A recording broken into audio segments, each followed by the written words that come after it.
রোজ রোজ তেল মশলাদার খাবার না খেয়ে বাড়িতে সুজি দিয়ে এই রেসিপিটা একবার হলেও বানিয়ে নিন। সকালের ব্রেকফাস্ট অথবা সন্ধ্যের টিফিনে খুবই ঝটপট করে এই রেসিপিটা বানিয়ে নিতে পারবেন। তো তার জন্য একটা মিক্সিং বোলের মধ্যে দিয়ে দিয়েছি 2 বাটি সুজি।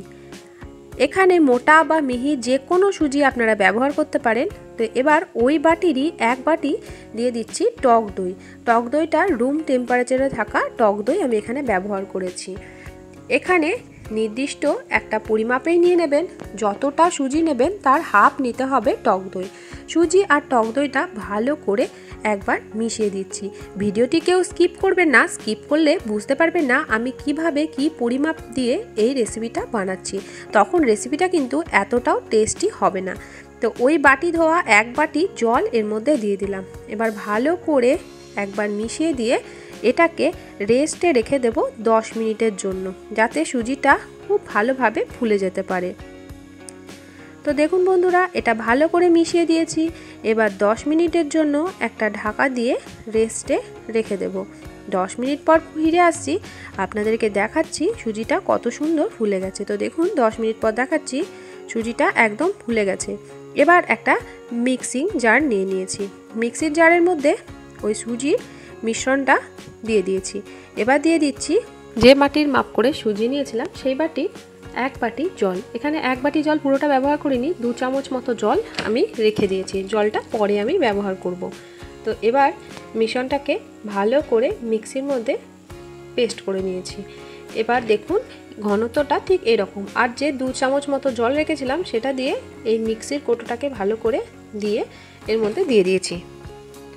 এদিকে একটা তড়কা দিয়ে দেবো, তার জন্য একটা তড়কা প্যান বসিয়ে দিয়েছি। তার মধ্যে দিয়ে দিয়েছি 1.5 চামচ সর্ষের তেল।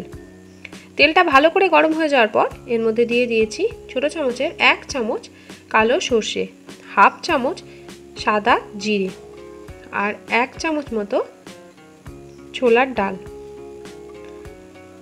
এরপর দিয়ে দিচ্ছি 1 মুঠো কারি পাতা। কারি পাতার ফ্লেভারটা এতে দুর্দান্ত আসে বন্ধুরা। এবার এই তড়কাটা দিয়ে দেব ওই সুজির ব্যাটারের মধ্যে। এখানে দিয়ে দিয়েছি 2টো মাঝারি সাইজের পেঁয়াজ কুচি। আপনারা যদি নিরামিষ খান তাহলে এখানে পেঁয়াজটা দেবেন না, আপনারা যে কোনো সবজি এখানে ব্যবহার করতে পারেন। আমি এখানে কাঁচা লঙ্কা কুচি ব্যবহার করিনি, তাই দিয়ে দিলাম 2 চামচ চিলি ফ্লেক্স। ঝালটা আপনারা যে যেমন খেতে পছন্দ করেন সেই রকমই এখানে দিয়ে দেবেন। স্বাদ অনুযায়ী দিয়ে দিলাম লবণ। এবার এটাকে ভালো করে মিশিয়ে দিচ্ছি। আপনারা এখানে চাইলে ক্যাপসিকাম, গাজর, বিনস যে কোনো সবজির ব্যবহার করতে পারেন। আমি শুধুমাত্র পেঁয়াজ দিয়ে আজকে এই রেসিপিটা বানালাম। বাচ্চাদের টিফিনে এই রেসিপিটা আপনারা অনায়াসে বানিয়ে দিতে পারেন। তো বাচ্চাদের টিফিনে যদি এই রেসিপিটা বানিয়ে দেওয়া যায়, এর মধ্যে যে কোনো সবজি গ্রেট করে বা একদম মিহি করে কুচি করে ব্যবহার করে নেবেন। তো এটা ভালো করে মেশানো হয়ে গেছে। এর মধ্যে দিয়ে দিলাম হাফ চামচ বেকিং সোডা। বেকিং সোডাটা দিয়ে ভালো করে মিশিয়ে দিলাম। এবার আমাদেরকে রেসিপিটা বানিয়ে নিতে হবে। আপনারা যদি এই ব্যাটারটা আগের দিন বানিয়ে রাখেন, অনায়াসে ফ্রিজের মধ্যে রেখে দিতে পারেন। বাচ্চাদের টিফিনে সকালবেলায় এটা বানিয়ে দিতে পারেন। তবে বেকিং সোডাটা কিন্তু দেবেন না, রেসিপিটা বানানোর আগে বেকিং সোডা দেবেন। এখানে একটা তড়কা প্যান বসিয়ে দিয়েছি, দিয়ে দিয়েছি হাফ চামচ সাদা তেল। এবার ওই ব্যাটার থেকে 2 হাতা ব্যাটার এর মধ্যে দিয়ে দেব। তো ব্যাটারটা দেওয়ার পরে গ্যাসের ফ্লেমটা একদম লোতেই কিন্তু রাখতে হবে বন্ধুরা। এই পুরো রেসিপিটাই কিন্তু লো ফ্লেমে হবে। একটা ঢাকা দিয়ে দিলাম, 6 থেকে 7 সেকেন্ডের জন্য ঢাকা দিয়ে এটাকে রেখে দেবো। 6-7 সেকেন্ড পর দেখুন ঢাকাটা খুলে দিয়েছি। এবার ওপরের দিকটা অনেকটাই আমাদের হয়ে গেছে। এবার এটাকে আস্তে আস্তে এভাবে চামচের সাহায্যে উল্টে দেব। এটা খুবই সহজে হয়ে যায় বন্ধুরা। দেখুন খুব সুন্দরভাবে এটা উল্টে দিলাম। আপনাদের কাছে যদি তড়কা প্যান না থাকে, আপনারা কিন্তু কড়াইয়ের মধ্যেও এটা অনায়াসে বানিয়ে নিতে পারেন, বা যে কোনো তাওয়া বা ফ্রাইং প্যানের মধ্যেও বানিয়ে নিতে পারেন। তবে সেক্ষেত্রে শেপটা কিন্তু এইরকম গোল নাও হতে পারে, হয়তো একটু চ্যাপ্টা ধরনের শেপ হবে, কিন্তু খেতে কিন্তু একই রকম থাকবে। একটা আমাদের হয়ে গেল। এটাকে এবার তুলে দিচ্ছি। আবারও ওই ফ্রাইং প্যানের মধ্যে হাফ চামচ তেল দিয়ে দিলাম। এবার একই রকমভাবে 2 হাতা ব্যাটার এর মধ্যে দিয়ে দেব। ব্যাটার দিয়ে আবারও ঢাকা দিয়ে 6 থেকে 7 সেকেন্ডের জন্য এটাকে রেখে দেব। 6-7 সেকেন্ড পর আবারও দেখুন আস্তে আস্তে এটাকে উল্টে দেব। গ্যাসের ফ্লেমটা কিন্তু একদম লোতে রেখেই এটা করতে হবে, না হলে কিন্তু তলার দিকটা পুড়ে যেতে পারে। তো আমি এবার কয়েক ফোঁটা তেল সাইড দিয়ে দিলাম।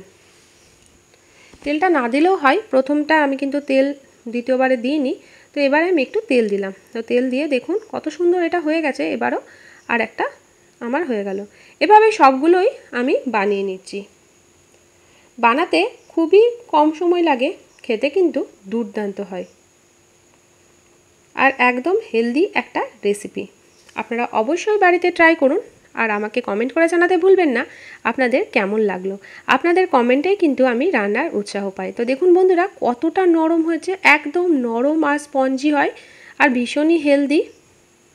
তো আপনাদেরকে একটা কেটে দেখাচ্ছি কতটা সুন্দর হয়েছে বন্ধুরা। তো দেখুন একটা আমি কেটে দিলাম, ভেতরটা একদম জালিদার হয়। একবার না বানিয়ে খেলে আপনারা বুঝতে পারবেন না, তার জন্য অবশ্যই একবার বাড়িতে এই রেসিপিটাকে ট্রাই করতে হবে। আমার রেসিপিটা কেমন লাগলো অবশ্যই কমেন্ট করে জানাবেন। আমার চ্যানেলে নতুন বন্ধু হয়ে থাকলে চ্যানেলটিকে সাবস্ক্রাইব করে পাশে থাকার অনুরোধ রইল। তো দেখুন বন্ধুরা আমি এটা সসের সাথেই সার্ভ করেছিলাম। এরকম নিত্য নতুন রেসিপি পাওয়ার জন্য আমার পাশে থাকবেন, চ্যানেলটিকে সাবস্ক্রাইব করে অল নোটিফিকেশান বেলটি অন করে রাখবেন। অসংখ্য ধন্যবাদ ভিডিওটি এতক্ষণ পর্যন্ত দেখার জন্য।